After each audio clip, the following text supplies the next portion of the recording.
Bismillahirrahmanirrahim. Assalamualaikum warahmatullahi wabarakatuh. Alhamdulillah wa syukrulillah wassalatu wassalamu ala rasulillah Sayyidina Muhammadin wa ala alihi wa sahbihi ajma'in. Alhamdulillah, segala puji bagi Allah yang telah memberikan berbagai macam nikmat kepada kita semua, terutama nikmat sehat jasmani dan rohani. Salawat dan salam semoga tercurah limpah kepada Nabi Muhammad Sallallahu Alaihi Wasallam.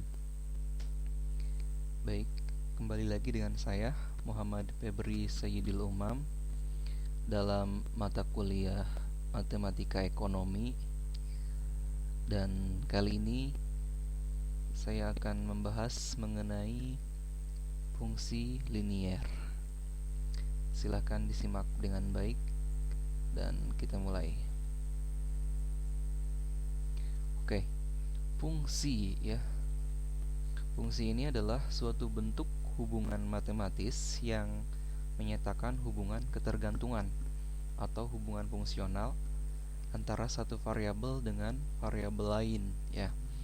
Suatu fungsi ini adalah suatu hubungan di mana setiap elemen dari wilayah atau domain ini saling berhubungan dengan satu dan hanya satu elemen dari jangkauan atau range ya.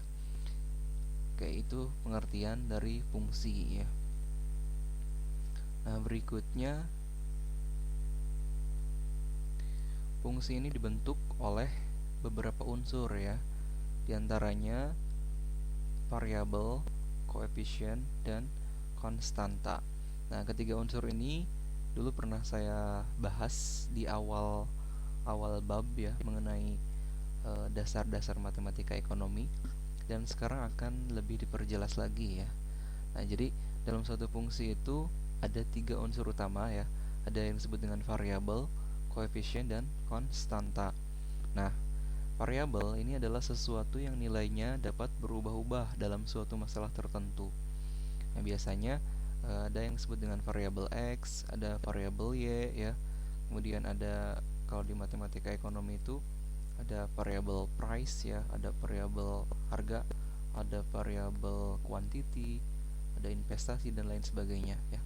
Tapi secara umum yang sering digunakan itu adalah variabel X dan Y gitu ya.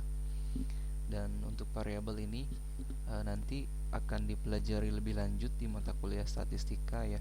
Nanti belajar tentang macam-macam variabel atau jenis-jenis variabel. Ada yang disebut dengan variabel dependent, ada variabel independent ya, ada variabel terikat gitu, dan lain sebagainya. Kemudian koefisien. Koefisien ini adalah bilangan atau angka yang terletak di depan suatu variabel dalam sebuah fungsi ya. Jadi biasanya dalam suatu variabel itu ada angka, misalkan variabel X, misalkan 2X. Nah, angka yang melekat pada variabel tersebut itu disebut koefisien. Kemudian konstanta. Konstanta ini adalah bilangan atau angka yang turut membentuk sebuah fungsi tetapi berdiri sendiri sebagai bilangan ya, atau tidak terkait pada suatu variabel tertentu. Nah, kita lihat contohnya. Di sini ada persamaan fungsi Y sama dengan 5 plus 0,8x. Nah, di sini ada Y, di sini ada X. Jadi ada variabel Y, ada variabel X. Nah, untuk variabel Y ini biasanya disebut dengan variabel terikat, atau nama lain variabel terikat itu variabel dependent ya. Nah, 5 di sini ini disebut sebagai konstanta. Kemudian 0,8 ini adalah koefisien dari variabel X ya. Dan X ini adalah variabel bebas. Nah, variabel Y ini atau variabel terikat ini sangat tergantung dari naik turunnya variabel X. Maka jadi variabel terikat ini adalah variabel yang tergantung dari variabel X atau yang dipengaruhi oleh variabel X ya. Jadi naik turunnya variabel Y ini ya, besar kecilnya variabel Y ini sangat ditentukan oleh variasi atau naik turunnya variabel x ya. Jadi ketika nilai x-nya tinggi, maka ini juga tinggi gitu. Jadi untuk y ini adalah variabel terikat, ini adalah konstanta, ini adalah koefisien variabel x, dan ini adalah variabel x. Dan untuk notasinya, untuk fungsi itu notasinya seperti ini ya. Notasi sebuah fungsi itu secara umum y sama dengan fungsi x. Berikutnya mengenai sistem koordinat Kartesius ya. Nah, setiap fungsi ini dapat disajikan secara grafik pada bidang sepasang sumbu silang atau sistem koordinat. Gambar dari sebuah fungsi dapat dihasilkan dengan cara menghitung koordinat titik-titik yang memenuhi persamaannya dan kemudian memindahkan pasangan-pasangan atau titik tersebut ke dalam sistem sumbu silang. Nah, sistem diagram Kartesius ini biasanya terdiri dari sumbu x dan sumbu y ya. Nah, biasanya untuk variabel bebas atau untuk variabel x itu letaknya pada sumbu horizontal ya, atau disebut dengan absis. Dan untuk variabel terikat atau variabel y itu letaknya ada pada sumbu vertikal atau ordinat. Nah, misalkan di sini ada persamaan y sama dengan 3 plus 2x ya.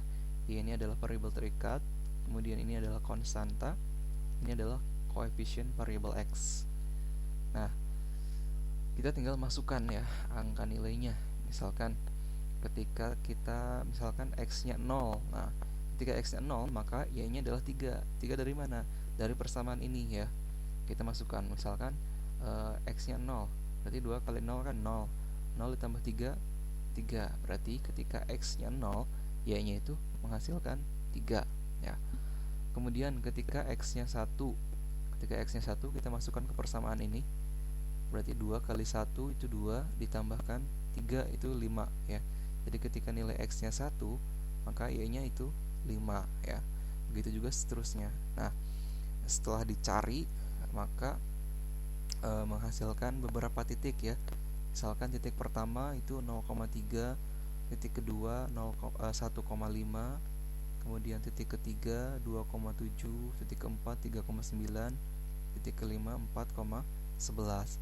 Nah, dari titik-titik ini nanti dihubungkan ya, dimasukkan ke dalam diagram Kartesius dan dihubungkan dengan sebuah garis. Nah, jadi akan seperti ini nanti untuk pembuatan grafiknya. Jadi koordinat atau titik-titik ini nanti kalian masukkan ke dalam diagram Kartesius seperti ini. Contohnya titik pertama ini 0,3, x-nya 0, y-nya 3. Ingat, untuk yang horizontal itu adalah untuk sumbu x, untuk vertikal itu adalah untuk sumbu y ya. Nah, jadi angka-angka yang dihasilkan dari persamaan tadi nih itu dimasukkan ke diagram Kartesius sehingga menghasilkan grafik garis seperti ini ya. Nah, inilah cara untuk membuat grafik. Nah, berikutnya ini tentang fungsi linier ya. Fungsi linier ini adalah fungsi yang paling sederhana ya, karena hanya mempunyai satu variabel bebas dan berpangkat 1 pada variabel bebas tersebut, sehingga sering disebut sebagai fungsi berderajat 1 ya. Jadi fungsi itu kan ada yang disebut fungsi linier, ada yang disebut dengan fungsi non linier. Nah, untuk fungsi non linier itu salah satu contohnya adalah fungsi kuadrat. Kalau fungsi kuadrat itu x-nya itu berderajat 2 ya. Dan nanti untuk kurvanya itu kalau untuk fungsi kuadrat itu berbentuk parabola ya. Parabola buka ke atas atau buka ke bawah atau ke kanan atau ke kiri gitu ya. Nah, jadi untuk fungsi linier ini cirinya adalah variabel x-nya itu berderajat 1. Nah, untuk bentuk umum persamaan linier itu seperti ini. Y sama dengan A plus BX. A ini adalah konstanta, B ini adalah koefisien variabel X. Nah, kemudian mengenai kemiringan dan titik potong sumbu ya. Kemiringan atau slope dari fungsi linier ini adalah sama dengan perubahan variabel terikat atau y dibagi dengan perubahan dalam variabel bebas. Nah, kemiringan atau slope ini disebut juga dengan gradien ya, yang dilambangkan dengan huruf M. Nah, saya yakin kalian waktu SMP ataupun SMA pernah belajar tentang gradien garis ya. Jadi intinya sekarang hanya mengulang kembali dan mengingatkan kembali tentang gradien tersebut. Nah, untuk mencari gradien itu kalian tinggal bagi saja delta Y dibagi delta X ya, atau Y2 dikurangi Y1 dibagi X2 dikurangi X1 ya. Nah, contohnya di sini ada suatu persamaan Y sama dengan 15 min 2X. Kemiringannya adalah negatif 2. Nah, kenapa negatif 2? Nah, kalau misalkan sebuah persamaannya sudah terbentuk seperti ini, sudah berbentuk Y sama dengan, berarti untuk menentukan gradiennya kalian tinggal lihat koefisien dari variabel X. Di sini koefisien variabel X itu adalah negatif 2, maka nilai gradiennya itu adalah negatif 2 ya. Jadi untuk menentukan gradien ketika ada persamaan seperti ini, itu tinggal dilihat saja koefisien X-nya berapa, maka itulah nilai gradiennya. Nah, ketika gradiennya negatif 2, ini artinya bahwa untuk setiap kenaikan 1 unit variabel X itu akan menurunkan 2 unit variabel Y. Itu artinya seperti itu ya. Nah, di sini ada beberapa contoh kurva ya untuk kemiringan kurva. Nah, untuk kemiringan yang positif, untuk kemiringan yang positif ini yang seperti ini. Untuk yang kemiringan negatif itu bentuk kurvanya seperti ini. Untuk kemiringan yang 0 itu seperti ini. Dan kemudian untuk kemiringan tak tentu itu bentuk kurvanya seperti ini. Nah, berikutnya menentukan persamaan garis ya. Dan untuk menentukan persamaan garis ini ada dua cara ya. Yang pertama itu bisa menggunakan metode 2 titik ya. Yang kedua itu bisa menggunakan metode 1 titik dan 1 kemiringan. Nah, kita bahas satu persatu. Untuk metode 2 titik ini apabila diketahui 2 titik A dan B dengan koordinat masing-masing X1 Y1 dan X2 Y2, maka rumus persamaan linearnya itu adalah Y min Y1 per Y2 min Y1 sama dengan X min X1 dibagi X2 min X1. Ini contohnya seperti ini. Ada sebuah titik ya, kita namai titik A, itu 2,3. Nah, 2,3 ini maksudnya ini adalah X1, ini adalah Y1. Dan titik B ini 6,5. Nah, 6 di sini adalah X2 dan di sini adalah Y2. Maka persamaan linearnya itu tinggal kalian masukkan ke rumus ya. Itu rumusnya Y min Y1 per Y2 min Y1 sama dengan X min X1 per X2 min X1. Kalian proses seperti ini caranya, sehingga nanti akan menghasilkan 4Y sama dengan 2X plus 8. Nah, lebih bentuk sederhananya yaitu Y sama dengan 2 plus 0,5X. Seperti itu cara menentukan persamaan suatu garis.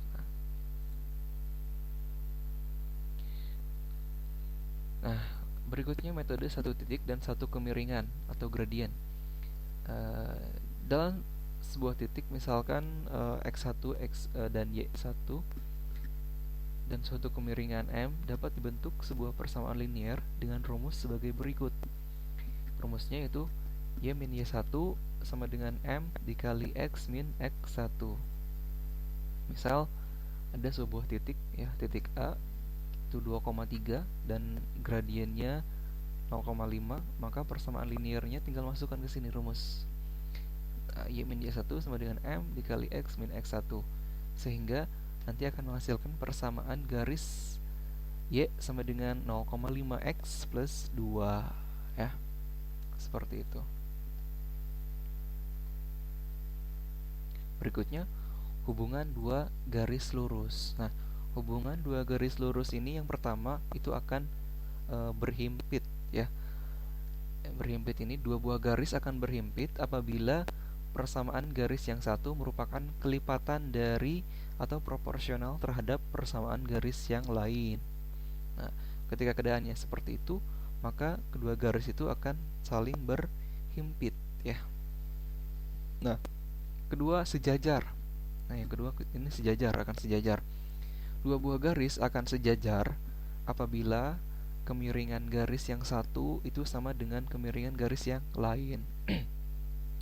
Jadi gini, kedua buah garis itu dikatakan sejajar apabila nilai gradiennya itu sama ya. Jadi ketika misalkan persamaan yang satu gradiennya satu, persamaan yang kedua gradiennya juga satu, berarti dapat dikatakan nanti garisnya itu akan sejajar gitu ya. Nah, yang ketiga itu berpotongan. Dua buah garis akan saling berpotongan apabila kemiringan garis yang satu tidak sama dengan kemiringan garis yang lain. Jadi ketika gradien garis yang pertama misalkan negatif 2 dan gradien garis yang ke 2 itu 1, berarti itu akan saling berpotongan karena nilai gradiennya itu tidak sama. Berikutnya tegak lurus. Nah, dua garis akan saling tegak lurus apabila kemiringan garis yang satu merupakan kebalikan dari kemiringan garis yang lain dengan tanda yang berlawanan. Jadi secara sederhananya, dua buah garis itu akan saling tegak lurus ketika hasil perkalian dari gradiennya itu akan menghasilkan angka negatif 1 ya. Contohnya ketika persamaan yang pertama nilai gradiennya itu negatif 1 dan persamaan yang kedua itu misalkan 2/1 atau 2. Maaf. Jadi maksudnya untuk tegak lurus ini maksudnya nilai perkalian antara kedua gradien tersebut menghasilkan angka negatif 1 ya. Nah, ini ada hubungan dua garis lurus ya. Yang pertama itu ini berhimpit ya. Tadi yang berhimpit, ini bentuknya seperti ini. Kemudian ini yang sejajar ya. Kemudian ini yang berpotongan dan ini ada yang tegak lurus. Jadi yang tegak lurus itu akan membentuk sudut siku-siku ya, atau yang sudut 90 derajat ya. Nah, seperti itu. Mungkin untuk pertemuan sekarang saya cukupkan sekian. Mudah-mudahan apa yang saya jelaskan bisa dipahami dengan jelas, bisa dicerna dengan baik, dan jangan pernah berhenti belajar, karena belajar itu bisa dimanapun dan kapanpun. Kemudian di masa pandemi ini kita semua harus tetap optimis dan tetap selalu berpikir positif ya. Oke, mungkin itu saja yang dapat saya sampaikan. Terima kasih. Assalamualaikum warahmatullahi wabarakatuh.